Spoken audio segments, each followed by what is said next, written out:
Om Namo Bhagavate Vasudevaya. Om Namo Bhagavate Vasudevaya. Om Namo Bhagavate Vasudevaya. Okay, so we'll read through the translations for these three verses, and then we'll go back to verse 11, which is the one we're focusing on today. Okay. It was he only who loosened the hair of all the wives of the miscreants who dared open the cluster of your queen's hair, which had been nicely dressed and sanctified for the great Rājasūya sacrificial ceremony. At that time, she fell down at the feet of Lord Kṛṣṇa with tears in her eyes.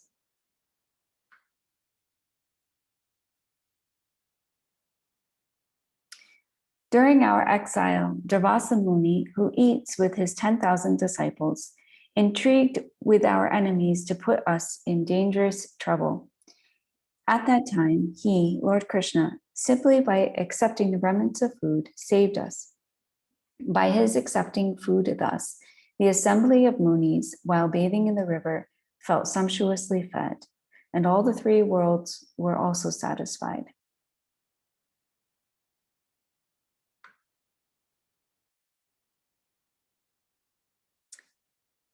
It was by his influence only that in a fight I was able to astonish the personality of God, Lord Shiva, and his wife, the daughter of Mount Himalaya. Thus he, Lord Shiva, became pleased with me and awarded me his own weapon. Other demigods also delivered their respective weapons to me, and in addition, I was able to reach the heavenly planets in this present body and was allowed a half-elevated seat. All right, so let's go back here to verse 11. Om Jnana Timirandasya Gyananjana Shalakaya Chakshurun Vididam Yena Tasmai Shri Guruve Namah. Shri Chaitanya Manobishtam Stapitam Yena Bhutale Swayam Rupa Kadamvayam Dadati Swapadantikam. Nama Om Vishnu Padaya Krishna Prasthaya Bhutale Srimate Bhaktivedanta Swami Niti Namine. Namaste Saraswati Deve Gauravani Pracharine Nirvishesha Shunyavadi Paschata Deshatarine. Okay, so we're on verse 11 now. I'll read through the translation just one more time since it's short, and then we'll go on to the purport. During our exile, Durvāsā Muni, who eats with his 10,000 disciples, intrigued with our enemies to put us in dangerous trouble. At that time, he, Lord Kṛṣṇa, simply by accepting the remnants of food, saved us. By his accepting food thus, the assembly of munis, while bathing in the river, felt sumptuously fed, and all the three worlds were also satisfied. Purport. Durvāsā Muni, a powerful mystic Brahmin determined to observe the principles of religion with great vows and under strict austerities. His name is associated with many historical events, and it appears that the great mystic could be both easily satisfied and easily annoyed, like Lord Shiva. When he was satisfied, he could do tremendous good to the servitor, but if he was dissatisfied, he could bring about the greatest calamity. Kumari Kunti, at her father's house, used to minister all kinds of services to all great Brahmins, and being satisfied with her good reception, Durvāsā Muni benedicted her with a power to call any demigod she desired. It is understood that he was a plenary incarnation of Lord Shiva, and thus he could be either easily satisfied or annoyed. He was a great devotee of Lord Shiva, and by Lord Shiva's order, he accepted the priesthood of King Shwetaketu, because of the king's performance of sacrifice for 100 years. Sometimes he used to visit the parliamentary assembly of the heavenly kingdom of Indradev. He could travel in space by his great mystic powers, and it is understood that he traveled a great distance through space, even up to the Vaikuntha planets beyond material space. He traveled all these long distances within 1 year during his quarrel with King Ambarish, the great devotee and emperor of the world. He had about 10,000 disciples, and wherever he visited and became a guest of the great Kshatriya kings, he used to be accompanied by a number of followers. Once he visited the house of Duryodhana, the enemy cousin of Maharaj Yudhishthira. Duryodhana was intelligent enough to satisfy the Brahmin by all means, and the great Rishi wanted to give some benediction to Duryodhana. Duryodhana knew his mystic powers, and he knew also that the mystic Brahmin, if dissatisfied, could cause some havoc, and thus he designed to engage the Brahmin to show his wrath upon his enemy cousins, the Pandavas. When the Rishi wanted to award some benediction to Duryodhana, the latter wished that he should visit the house of Maharaj Yudhishthira, who was the eldest and chief amongst all his cousins. But by his request, he would go to him after he had finished his meals with his queen, Draupadi. Duryodhana knew that after Draupadi's dinner, it would be impossible for Maharaj Yudhishthira to receive such a large number of Brahmin guests. And thus the Rishi would be annoyed and would create some trouble for his cousin Maharaj Yudhishthira. That was the plan of Duryodhana. Durvāsā Muni agreed to this proposal, and he approached the king in exile, according to the plan of Duryodhana, after the king and Draupadi had finished their meals. On his arrival at the door of Maharaj Yudhishthira, he was at once well received, and the king requested him to finish his noontime religious rites in the river, for by that time the foodstuff would be prepared. Durvāsā Muni, along with his large number of disciples, went to take bath in the river, and Maharaj Yudhishthira was in great anxiety about the guests. As long as Draupadi had not taken her meals, food could be served to any number of guests, but the Rishi, by the plan of Duryodhana, reached there after Draupadi had finished her meals. When the devotees are put into difficulty, they have an opportunity to recollect the Lord with rapt attention.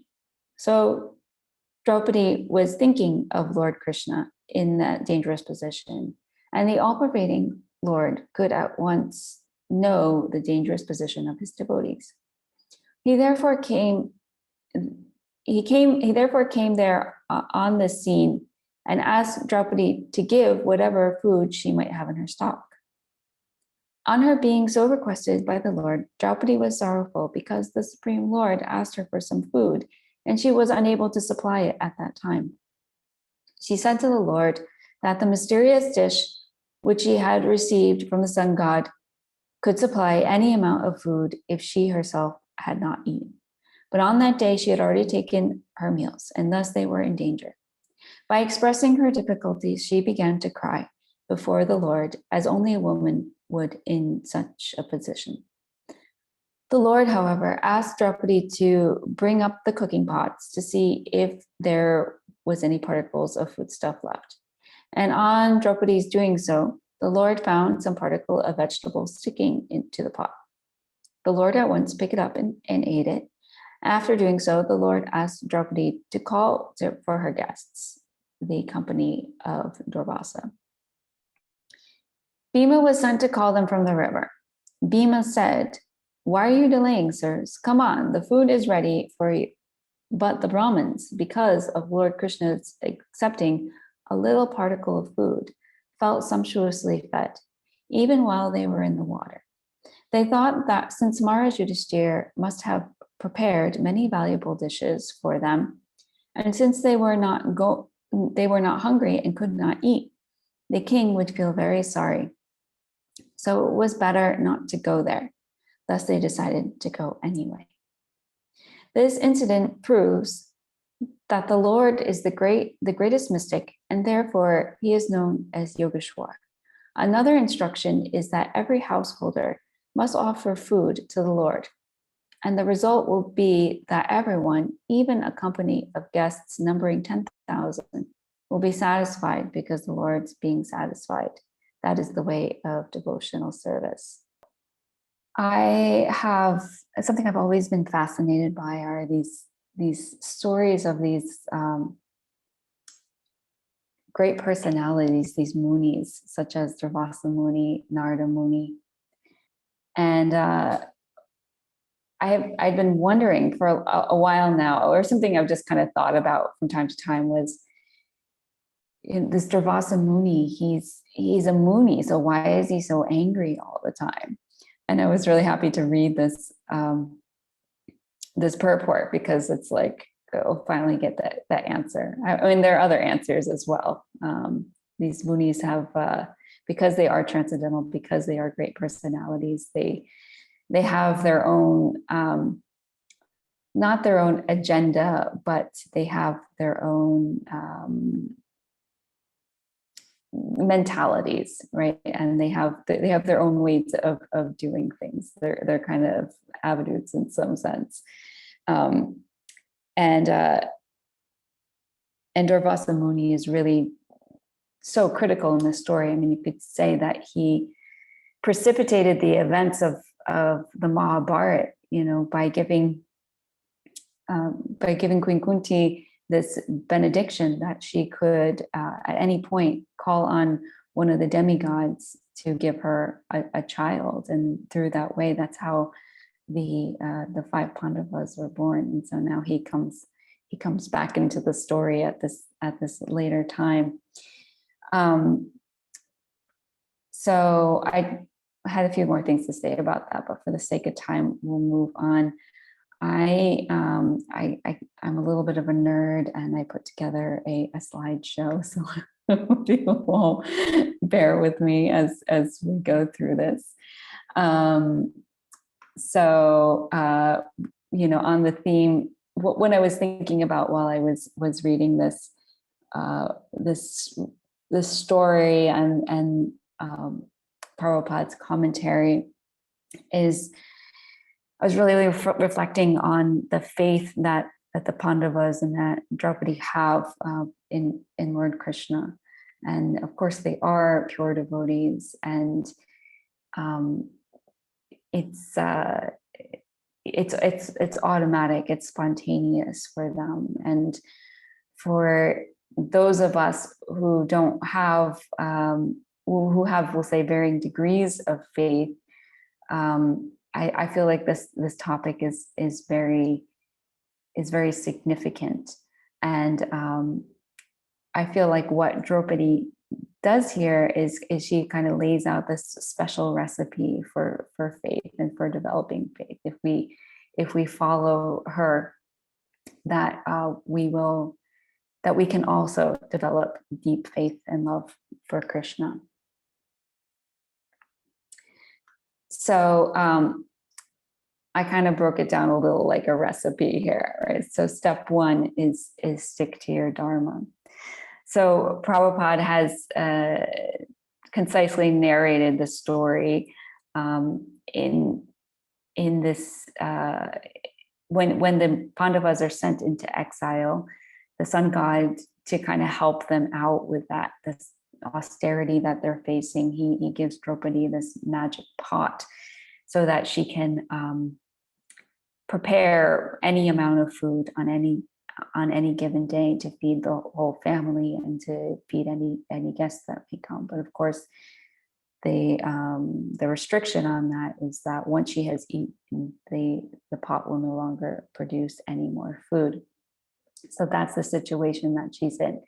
She has 10,000 guests coming to our house, and she's got nothing to feed them. There's nothing left.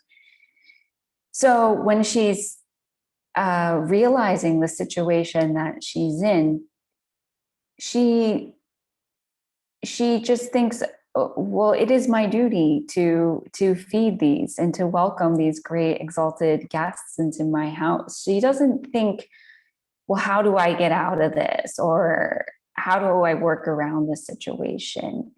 she and the Pandavas are very highly cultured individuals. And I mean, if you look at Yudhishthira Maharaj himself, it's like the whole reason they get into this situation to begin with is because he's so principled. He gets drawn into this dice game where he loses everything. He's being cheated. He's being taken advantage of by these individuals that are, supposed to be his family and well-wishers.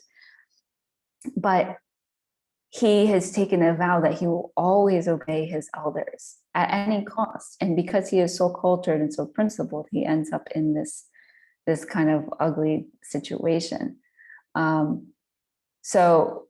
But we know in the long story of the Mahabharata and of the Bhagavad Gita, ultimately they become victorious. There may be a temporary setback, by following these things, but in the long run, you perform auspicious activities, you get auspicious results. So they're very steadfast in that way. So Draupadi, in step 2, goes to Krishna for help. So often when we're faced with in a difficult situation or something's not going according to our plan, we think, well, what else can I do? How do I fix this? What can I do? And actually, this is the difference between a devotee and a demon, right? The demon, immediately when things are going wrong, they come up with a new plan, right? In every movie, there's a villain. The villain's plans become, they don't go his way, and then it's just like, well, what can I do next? But for the devotee always turns to the Lord to ask for help. So it's about recognizing that any ability that I have or any solution is ultimately going to come from the Lord. Step 3 is surrender. So the amazing things about the Pandavas is that they're completely surrendered in this situation. So they have no idea what's going on, and they have Krishna's there and he's directing the whole show. He's saying, do this, do that. But they don't see how all the pieces are coming together. But because they have complete faith in Krishna, they just surrender to him. And whatever they tell them to do, they just do it. And they just know that somehow or other it's going to work out. They don't have faith in themselves, in their own abilities to fix the situation, but they have faith that somehow Krishna is going to bring this situation together.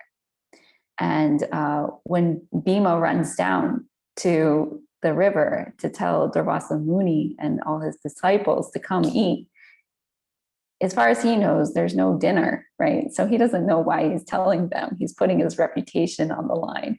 He's putting, he could literally be cursed by Durvāsā Muni, right? He's really putting himself out there in a big way. He's taking a risk, but there's no doubt in his mind that that's what he'll do because Krishna is involved. Step 4 is serve. Maybe these are a little out of order, but when Krishna comes to the home of the Pandavas, the first thing he says is like, okay, well, just make me something, maybe whatever you have, make an offering for me and I'll eat it. And, maybe he'll expand it or something. You don't really know exactly what he's thinking. But Draupadi's like, I don't have anything to offer you. I have nothing. I don't have anything to make for you. I have no ingredients. And so what Krishna says is, well, go get me the dirty pot. There's got to be something left in there. And she does, and he eats this, just a little morsel of something that was stuck to the inside of the pot. And even though Draupadi has really nothing to serve him with, she still finds a way to serve him, right? There's always some way that we can serve. Sometimes we are hesitant to serve because we feel insecure, or we feel like what we have to offer is not good enough. But the reality is that in every situation, there's always an opportunity to serve. And even though she just serves him a little morsel that's from the inside of the pot, and it's not even a fresh offering, it's been sitting around, it's actually their remnants, she gives that to him anyway, because that's how he wants to be served in that moment. And yeah, it's really amazing. I mean, the other amazing thing is that Krishna is eating the remnants of his devotees. Of course, the Pandavas are his pure devotees, but it's just an act of his love and his mercy for his devotees. Step 5 is simmer. And I put this as optional because we can see in this particular situation, the cause and effect are happening in close proximity to one another. So we see what Krishna is coming and he's arranging something, and they don't know what, and they go and get the munis, and then immediately they see what Krishna has done. He has made them all feel very full and not want to eat. So therefore they can they'll just leave. So it's obvious that how things are playing out, the connection between all the pieces. In everyday life, it's not always so black and white. It's not always so immediate. Sometimes we're faced with challenging situations, and we try to do the right thing, and we try to take shelter, and we try to keep on serving, and we try to be righteous. But sometimes the result isn't coming so immediately. Sometimes we're not sure we've done the right thing at all. And sometimes in this space, we become fearful or uncertain, and then maybe we are surrendering a little bit, maybe we're not surrendering a little bit, maybe we're trying to meddle, maybe we make mistakes, maybe we do stupid things, maybe we over endeavor, so there's a lot that can happen in there. But there really is this time that that we just need to kind of maintain and just let things kind of give it some time to cook, give the results some time to manifest. And then step 6, enjoy. What I mean by enjoy here is more that at a certain point, the result of the situation becomes apparent. And even if it's not exactly what we wanted, even if it didn't turn out the way we had planned, we can pretty much always at some point see how things worked out the way that they were meant to, and the way that they needed to happen, and that there was something perfect about it. And there's something about that that's very satisfying. So when I say enjoy, I really mean just be satisfied. And we can even reflect on these times, right? That's actually my next point. That in reflecting on these times in our lives when these sort of things happen, right? We try to have faith, we try to take shelter, we try to keep doing the right thing. And then at some point we feel some reciprocation from Krishna, that these are the sort of experiences that really build faith. And if you see someone who's very neophyte versus someone who's very advanced, really the difference is from one from one way of looking at it, is that the faith of a neophyte person is small, whereas the faith of an advanced person is very deep. And there are sometimes great souls who come, who knows how many lifetimes they've been around, and they can simply just, hear the words of a great personality, read the words of Shastra, chant the holy names, and instantly they have complete faith, or so it seems. But really, faith is a gradual process that develops over time. And most of us need to have these sort of experiences again and again and again. And not just have them, but I feel like the act of even just reflecting on those experiences helps to build our faith, because we're going to continue to face difficulties and challenging situations. And every time we're going to feel afraid, right? There's going to be some doubt or uncertainty. And there's always that opportunity to be fearful and to retreat into our own tendencies to try to control. But if we are able to you remember these times when we felt that Krishna is in my life and Krishna is reciprocating with me, that then we're able to, it's easier to have faith, right? Because I've been here before. I've seen how it works out. I've seen how Krishna is involved in my life, and I can feel more confident going forward. It's easier for me to just have faith in him. So I feel it's like this is ongoing process. And actually, if we look at the development of our bhakti, this pink triangle, it actually represents faith. I mean, the very first phase or step is shraddha. It's that you have some faith, and that is the dominant thing there. But it's very minute in quality. But shraddha is what's going to propel you to take up the next step, right? Or to move into that next phase of sadhu sangha. But from this perspective, that it's not that in each phase the previous characteristics go away. Shraddha is there continuously throughout our development.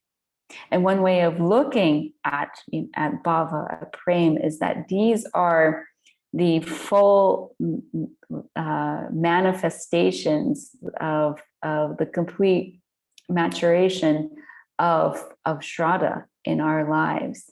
And so in one sense, that's really what it's about, is developing and deepening our faith over time. So that's what I have prepared today. I did have some questions for our small group discussion, which we may just have one small group. But the first question: what was a time when my spiritual faith increased? So meditate on a time, or recall a time when either you took shelter or maybe you didn't, or there was some combination of taking shelter and not taking shelter. But ultimately, you saw Krishna's hand, and you saw how he involved himself and how he helped you in some way. And then also, when I feel afraid or uncertain, how can I find the courage to act righteously and take shelter of Krishna? As I was talking about before, like personally, like I'm an Enneagram self-preservation type. And, when things start to go wrong for me in my life, I just have the tendency to kind of retreat into myself, and I just kind of like everything else gets pushed away, and I just have this feeling of like, I need to take care of me right now. And everything else becomes secondary, and sadhana, seva, these things tend to go on the back burner. So it's definitely a practice for me to make it a point to not let go of those things. We don't want to be neglectful of situations from a material perspective, but we also definitely do not want to give up that shelter, that spiritual shelter as we proceed. So yeah, let's have some discussion.